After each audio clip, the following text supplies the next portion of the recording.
Hello welcome to our channel. நான் உங்கள் அரவிந்த். நீங்கள் பார்த்துட்டு இருக்கிறது ஃபுட் ராமச்சான். நம்ம இன்னைக்கு வீடியோவில் என்ன பார்க்க போகிறோம்னு பார்த்தீங்கன்னா ஜப்பான் சிக்கன் தாங்க பார்க்க போகிறோம். அதுக்கான தேவையான இன்க்ரீடியன்ஸ் எல்லாம் உங்களுக்கு நான் தெளிவாக சொல்கிறேன். வீட்டில் ட்ரை பண்ணி பாருங்கள். பிடிச்சிருந்தா சப்ஸ்கிரைப் பண்ணிடுங்க. வாங்க வீடியோக்குள்ளே போகலாம். 1/2 kg சிக்கனில் ஒரு 100லேருந்து 120 கிராம் மைதா மாவு போதும்.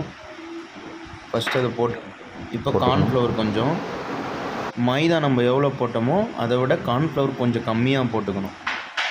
2 டேபிள் ஸ்பூன் பெப்பர் போட்டுக்கலாம்.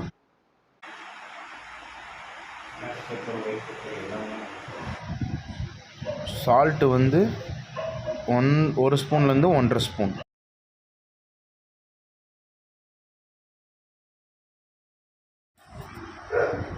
ஒரு 200 ml தண்ணி ஊற்றிக்கலாம். தண்ணியை நம்ம கொஞ்சம் கொஞ்சமாக ஆட் பண்ணிக்கலாம். ஆட் பண்ணிவிட்டு நல்லா மிக்ஸ் பண்ணிக்கலாம். தண்ணி பத்தலைன்னா நம்ம இன்னும் கொஞ்சம் ஆட் பண்ணிக்கலாம். நல்லா நல்லா மிக்ஸ் பண்ணிவிட்டு பெப்பரு நல்லா உப்பு எல்லாம் மிக்ஸ் ஆகணும். நல்லா மிக்ஸ் பண்ணிவிட்டு ஒரு 10 நிமிஷம் ஊற வச்சா போதும். தண்ணி பத்தலை கொஞ்சம் ஆட் பண்ணி தனித்தனியாக வரணும். சிக்கனு எண்ணெயில் ஃப்ரை பண்ணும் போது நல்லா தனித்தனியாக வந்தால் தான் நம்ம சூப்பராக ஜப்பான் சிக்கன் செய்ய முடியும். சிக்கனை ஃப்ரை பண்ணுறதுக்கு அடுப்பை பற்ற வச்சுக்கலாம். ஆயில் வந்து ஒரு 200லேருந்து 300 ml ஊற்றிக்கிட்டு நல்லா ஃப்ரை பண்ண. ஆயில் நல்லா சூடாகிடுச்சு. இப்போ நம்ம சிக்கனை ஃப்ரை பண்ணிக்கலாம். கொஞ்சம் கொஞ்சமாக போட்டு ஃப்ரை பண்ணிக்கலாம். நிறைய போட்டால் வந்து ஒட்டி.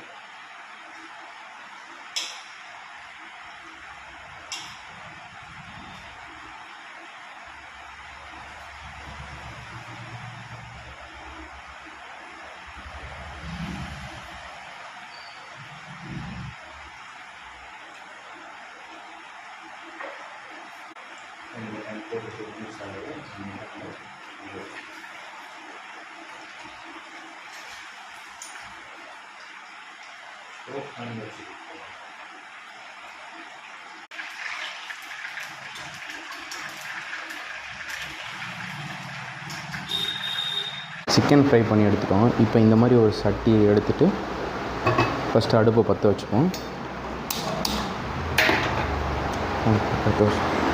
ஒரு 50 கிராம் பட்டர் நம்ம இதில் போட்டுக்கலாம். 20 grams spoon.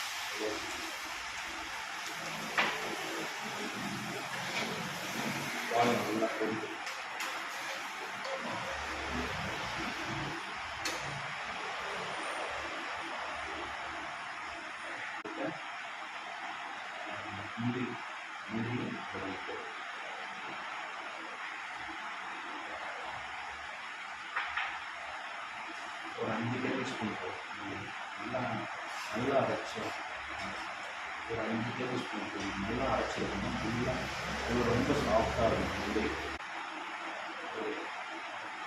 ஒரு ஸ்பூன்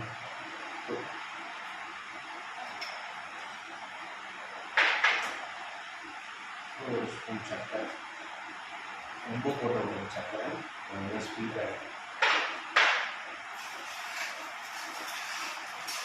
ஃப்ரை பண்ணி வச்சுருந்த சிக்கனை நம்ம இதில் போட்டுடலாம். போட்டுட்டு நல்லா மிக்ஸ் பண்ணி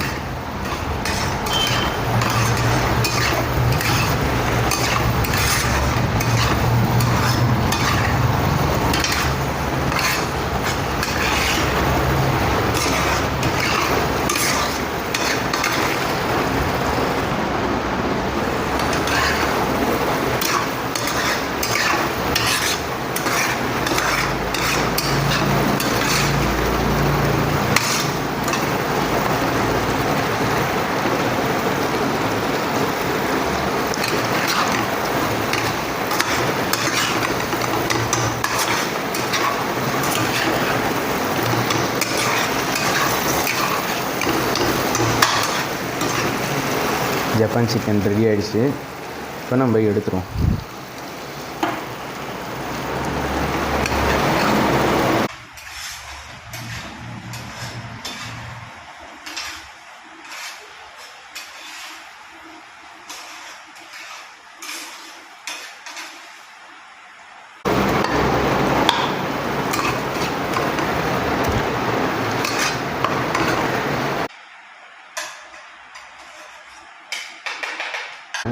நீங்களும் வீட்டில் ட்ரை பண்ணி பாருங்கள். பிடிச்சிருந்தா சப்ஸ்கிரைப் பண்ணிக்கோங்க.